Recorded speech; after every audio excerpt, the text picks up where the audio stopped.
Gallbladder stone বা পিত্তথলিতে পাথর। আজকে আলোচনা করব গলব্লাডার স্টোন বা পিত্তথলিতে পাথর কিভাবে তৈরি হয় এবং তার উপসর্গগুলো কী কী এবং প্রাকৃতিক উপায়ে কিভাবে এটাকে নির্মূল করা যায়। ভিডিওটা খুবই গুরুত্বপূর্ণ, রিকোয়েস্ট করব ভিডিওটা শেষ পর্যন্ত দেখতে থাকুন। আমি প্রথমে আলোচনা করব এই গলব্লাডার স্টোন কী। দেখুন, আমাদের যে ডান দিকে লিভার থাকে, লিভারের ঠিক নিচেই থাকে গলব্লাডার। আর লিভার থেকে তৈরি পিত্তরস এই গলব্লাডারে জমা হয়। এই পিত্তরসের কাজ হচ্ছে আমাদের খাদ্যের মধ্যে থাকা যে প্রোটিন, চর্বি, ফ্যাট এইগুলোকে ডাইজেস্ট করা।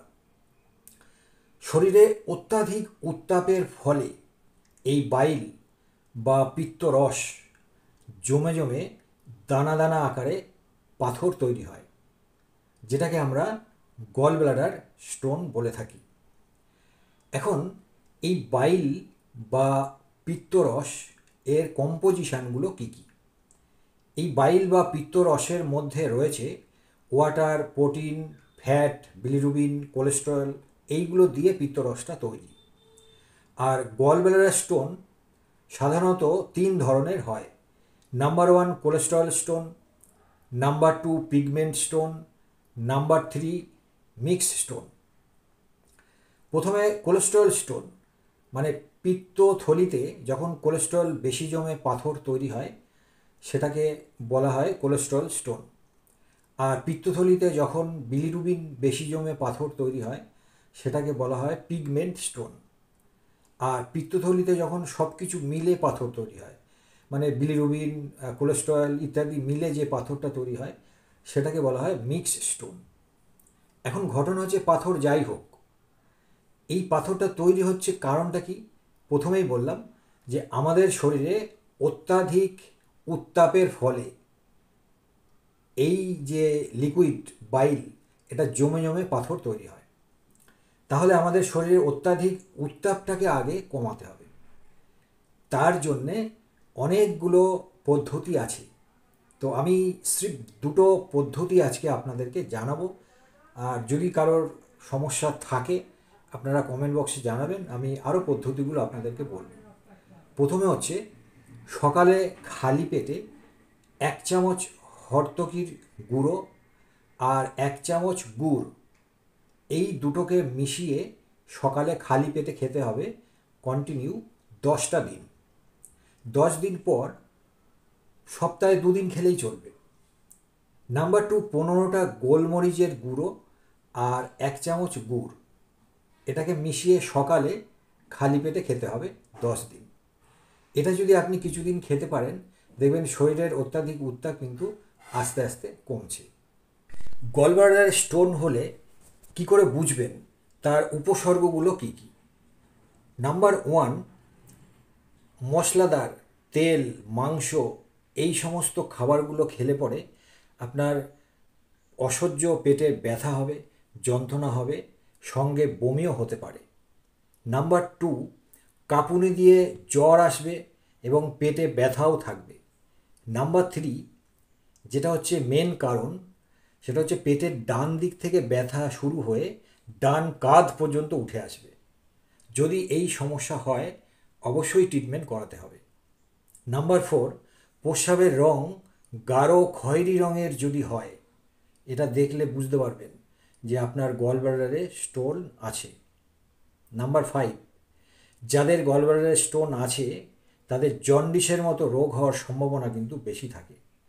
সেই জন্য জন্ডিস হলে অবশ্যই সতর্ক থাকবেন। প্রাকৃতিক উপায়ে কিভাবে গলব্লাডার স্টোনকে নির্মূল করা যায়?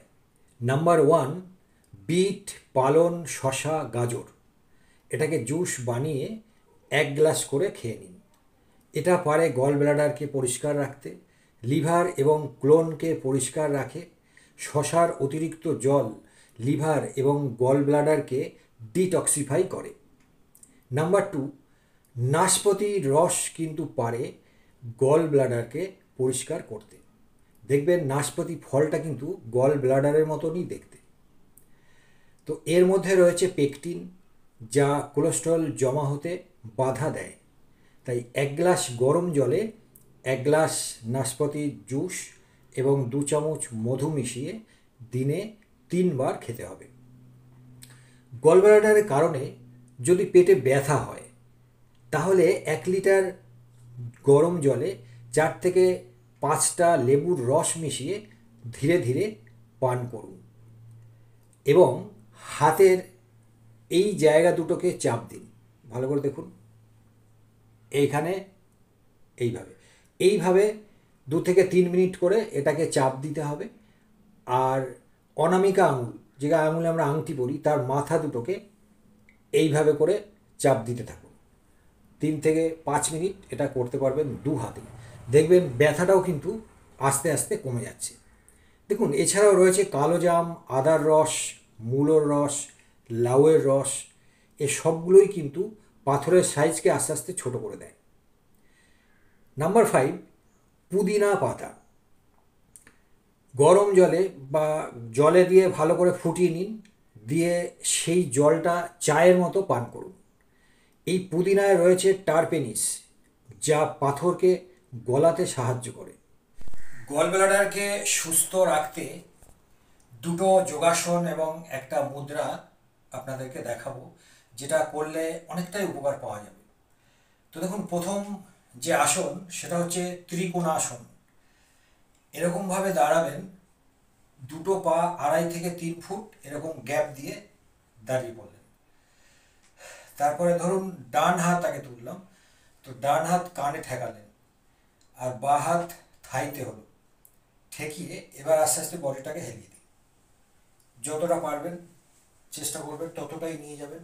পা দুটো কিন্তু সোজা থাকবে, ভাঙবে না।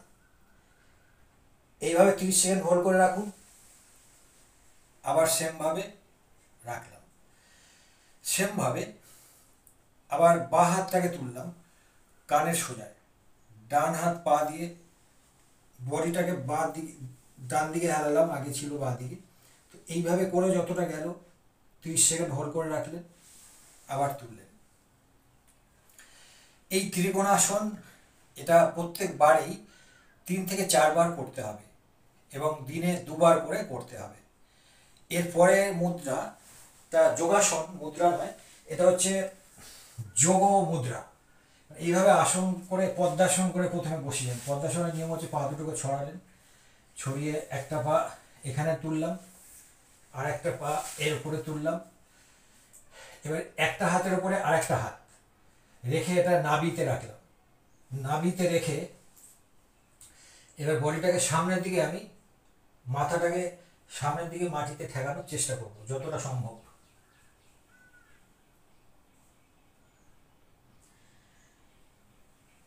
কুড়ি সেকেন্ড রাখার পর আবার তুলে নিলাম। তো এইভাবে এটাকে 4 থেকে 5 বার করতে হবে। এইটা করলে লিভার, প্লীহা সবগুলোর কাজ কিন্তু খুব ভালো রাখে এবং সুস্থ রাখতে সাহায্য করে।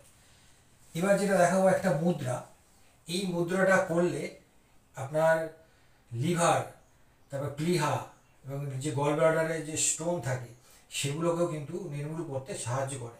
তবে এটা 15 মিনিট আপনাকে ধরে রাখতে হবে। এটার নাম হচ্ছে আপান মুদ্রা। দেখুন, হাতের এই আঙুলগুলো আছে, মাঝখানের 2টো আঙুল মানে রিং ফিঙ্গার এবং মিডিল ফিঙ্গার, এই দুটোকে কাছে করে আনলাম, আর বুড়ো আঙুল যেটা আছে সেটা দিয়ে এটাকে মাথাটাকে খালি টাচ করালাম। এইভাবে 2 হাতেও এই যে মাথাটা খালি টাচ হলো, এই পজিশনটাকে নিয়ে হাতের ওপরে আপনি এইভাবে করে রাখুন। রেখে স্পাইনাল কর্ড সোজা করে 15 মিনিট বসে থাকুন। এটা একবার করে আপনি করতে পারেন, তবে দিনে 2 বার করে করতে হবে। একটা সিটিংয়ে আপনি 15 মিনিট বসে থাকলেন এটাকে ধরে, এবং দিনে 2 বার করে এটাকে চালিয়ে যান। তো এই যা যা প্রসিডিওর আপনাদেরকে বললাম, এই সবগুলো যদি আপনারা মেনে চলতে পারেন, বা সব না হলেও কিছুটাও যদি করতে পারেন, তো দেখবেন গল ব্লাডার স্টোনের হাত থেকে আপনারা অবশ্যই মুক্তি পাবেন। নমস্কার।